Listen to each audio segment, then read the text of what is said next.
Always get so excited when we joined in studio by phenomenal women that are really making groundbreaking moves. I know from now, there's nothing that inspires me more than being in a space where women are encouraging each other, where women are uplifting each other, because that is what we need as women in South Africa. Given our historical background of being second-class citizens, it's really important for women to uplift each other. And today, we have a woman that is doing just that. It's Nsiki Mkiza joining us in studio for an interview. She's a writer, she's a speaker, and she's also a social entrepreneur. Nsiki, how are you doing? I'm doing well, thanks. And yourself? Thank you so much for having me. Thank you for making time to join us now, Nsiki. You have a long list of things that you have done, the things that you have achieved. But I want us to take you back to the roots. Who are you? Where are you from? Where did it all start? Sure. So I like to think of myself as a young girl from Ikasi. I grew up in a town called Whiteville, Epinoni. And then shortly after that, we sort of transitioned and we moved on to a farm, which is where I've spent most of my life. So I'm like a half Kasi girl, half farm girl. And I think, my passion for entrepreneurship has been something that's been around since I was a child because my dad used to run his own businesses. And when I think about the kind of engagements I've always wanted to have with the community, I've always felt like people who were in business always just kind of seemed to have this flair where they could do a little bit extra, and I think I've always been attracted to that particular idea. And when I was thinking about business, I always used to think that, I think people, if they have influence, if they have money, if they have power, whatever it is, these people seem to be able to make a difference. And I also grew up in an era where philanthropy was a big thing. And when I looked at a lot of philanthropists, those were people who ran their own businesses. And that kind of for me was like, okay, maybe I should think about becoming an entrepreneur and starting my own business. And different stages of my life have been pursuing that on different levels, whether it was when I was in varsity and launching a business with a friend of mine and starting a comic book to now where I run my own business. There's been different iterations of what being an entrepreneur in my own journey has looked like. I mean, the line of entrepreneurship that you focus on is a social entrepreneur. And there might be someone sitting at home that does not understand the differences in the industry because it's so vast and wide. People do different things. Tell us more about being a social entrepreneur.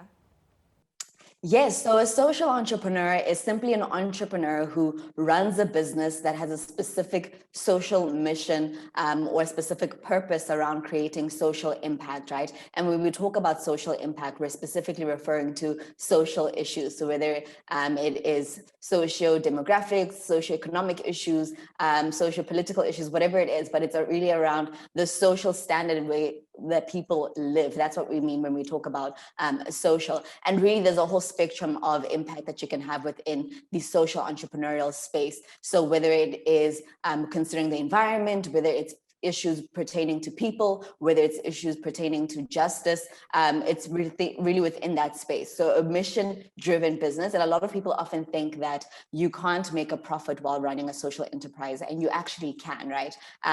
The difference would then be just in the philosophies underpinning your business. So it's the ability to have purpose and profit. And unlike traditional business, where the objective is to maximize shareholder value and whatever profits you have, you're kind of trying to pay out as much as you can in terms of dividends to your shareholders. Within a social enterprise, you would consider your shareholders beyond just people who invest in your business, but you would consider your community, you'd consider your customers, you consider your environment, the overall impact that your business has, and the various stakeholders. Those are your shareholders, and you need to think about how do you increase the value for all of them. And that may also mean that you don't pay out all of your profits, and majority of your profits are reinvested into the business so that you can have a greater social impact. Now, as a businesswoman that works in an industry that is always reaching out to people and being in a constant communication with people, you've started Mentor, you're a founder of Mentor. Tell us more about that. Yes, I'm a big believer in mentorship. I published a book, self-published a book 2 years ago called My Hall of Mentors. And it was really a reflection of different lessons that I've learned from my mentors that have been really supportive and crucial for me in becoming the person that I am today.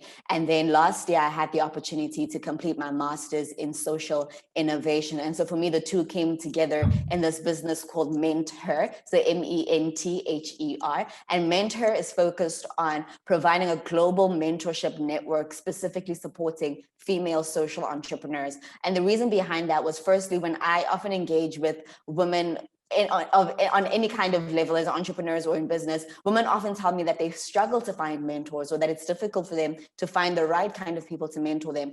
If not, women often say to me, yes, I found this other lady who is in my same industry and I'd like for her to mentor me, but there's always a challenge around competition and people not wanting to support one another because I see you as my competition. And one way for me to counteract that is to connect women globally, that if you and I run the same business but are seated in two different parts of the world, we can freely share insights on how we're running our business and getting customers and running our operations and so forth without worrying that we are each other's competition. And then secondly, to say that social entrepreneurs need to find each other, and when you're working in a silo and it's just you and you don't see anybody else doing the same thing, it can be very difficult. So creating a digital or a virtual space where social entrepreneurs in different communities can find one another and connect with each other is a big part of what we do. And then finally, to say that when you look at the third sector economy, you find that a lot of women actually work in that space. So you find a lot of women who are founders of nonprofits or of NGOs and so forth.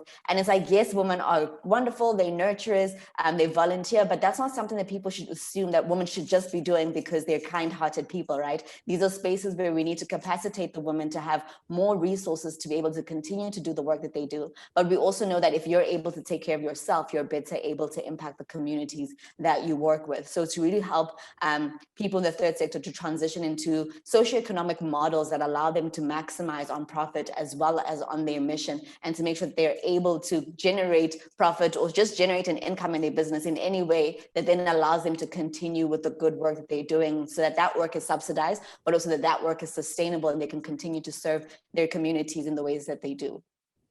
And of course, we can't never speak of the present but not speak of the future.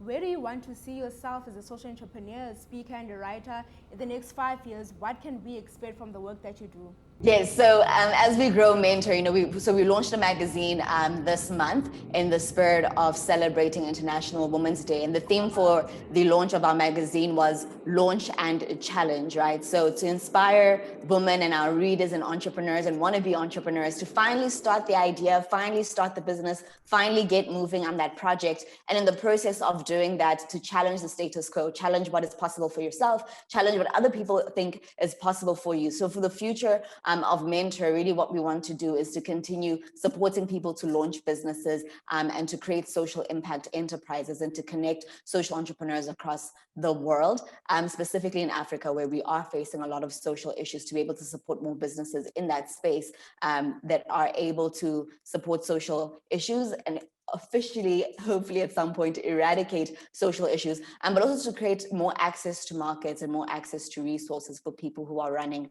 impact businesses that make a difference. And then personally, obviously, to continue running the business really well, but I am thinking about working on another book. So that's something that's in the pipeline, and also consideration around doing my PhD as well. So we'll see how that goes. That's amazing. And I wanted to now go to a defining moment, a moment where you were down and out, because I feel so many people let failure keep them down. What defining moment was it for you when you're like, okay, fine, you know what, things are not going as planned, but I will continue to do what I need to do because I have a vision for my future? And how can you best encourage young people that are coming up into this space and they're in a dark place, they need that inspiration? How would you best motivate them? Yeah, so defining moments are very critical, right? Because I think entrepreneurship looks fun from the outside, but a lot of the journey is by yourself, so it's long days, you're on the clock 24/7. And I especially think for people who start out with their business as a side hustle, there's sort of a season where you're like, oh, I need more time to focus on the business, I need more time. And then finally you have all this time and you kind of don't know what to do, or you're feeling a bit overwhelmed, or it's not what you thought it would be. So really my first tip would be to prepare yourself mentally for the long journey, but also a lonely journey, and to understand that it's okay and it's fine, that if you're by yourself burning the midnight oil, it's okay, it's gonna get better. But then also to recognize that failure is part of the process, right? And just because you fail at one thing, it doesn't mean that you need to give up the whole whatever it is that you're doing. It's really just thinking about the fact that, you tried to launch this product or to introduce this particular service and it didn't work. And the concept really is to launch and fail fast, but also fail forward. So I'm a big believer in having a key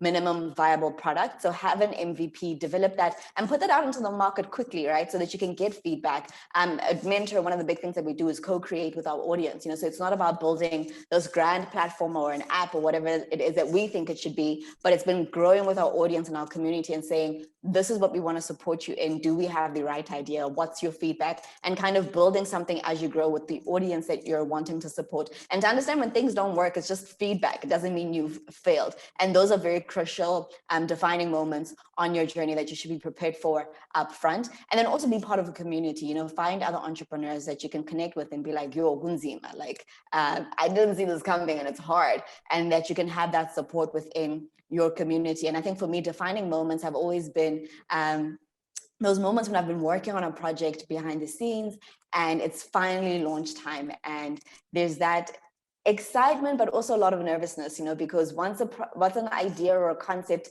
leaves your mind and you say it out loud, people can give you feedback. And yes, you want the feedback, but there's also that element of taking it personally and you want things to work. And every time that moment happens for me, I have to remind myself that it's not about me and what I want to create, but it's about serving the community that I'm here to support. And so putting it out there is an opportunity for them to give me feedback, and whatever the feedback is, I'm going to use it to be better. And that's what we're here for. Yes, definitely. And unfortunately, we've run out of time. I'd really love to prolong this interview, but they've been counting us down from the start. We've run out of time, but just quickly, when can people get your book? Where can they access your magazine? And where can they find you on social media? Perfect. So please follow me across all social media. I'm at Ntsiki_Mkhize, NTSIKI_MKHIZE. And then for the magazine, it's a free subscription. So please tell your friends, go get yourself a copy. Go to www.menther.co.za and you can subscribe and get a free copy of your magazine sent either to your email or to WhatsApp.